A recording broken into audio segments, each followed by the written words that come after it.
Hello and welcome to this video. Our main goal here is to perform predictive analysis using naive Bayes algorithm on a diabetic dataset, which we sourced from a Kaggle website, which is very helpful tool for data science and machine learning. Let's dive in. This is diabetic patient data. These columns include a wide variety of medical and demographic information such as age, race, gender, blood pressure, blood sugar levels, BMI, and much more, all of which could potentially influence diabetic conditions. We also have information about how many times diagnoses were done, and what all tests have been done, and is medicine going on or not. The readmission column also tells us about if the patient was readmitted or not and to within 30 days or more. Data set is quite large, consisting of 50 columns and 101,767 rows. We are showing you a scroll through all columns for transparency. The data set will also be provided in the description. You can check from there. Now let's move into the code. First, we begin with exploratory data analysis. We import all the necessary library, then we load and preview the dataset. Then df, head, shape, column, info and describe tells us about the dimension and structure of the data. Then we do missing value check and target and filtering. This is a critical step in preparing the data for any kind of predictive modeling. Now comes the data visualization part, where we take help of distribution plot and stacked bar plots for showing data in a better way.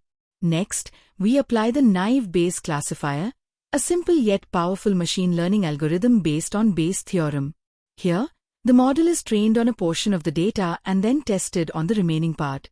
Here we visualize the results using graphs. These may include histograms, correlation heat maps, or probability distributions of the predicted outcomes. Now let's look at the output section. Here all the basic info about the data is given at first.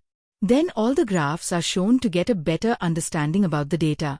We have readmission count with respect to race, gender, age, admission type ID and discharge disposition ID.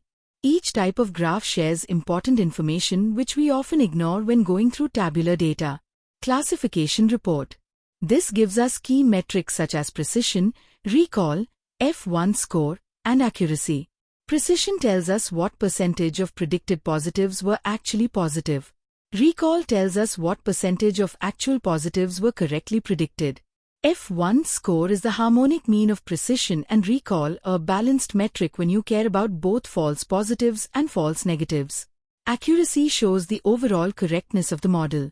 These metrics give a detailed understanding of how effective our model is in predicting diabetic outcomes. Lastly, we analyze the confusion matrix. This matrix shows how many predictions the model got right and where it made mistakes. The diagonal values show the number of correct predictions. Off-diagonal values show misclassifications, for instance, predicting a non-diabetic as diabetic or vice versa. It's a very helpful tool to understand exactly where your model is doing well or struggling. That brings us to the end of this walkthrough. We've successfully used the naive Bayes algorithm to perform predictive analysis on a large diabetic dataset using machine learning. Thank you for watching, and don't forget to like, share, and subscribe for more such data science projects.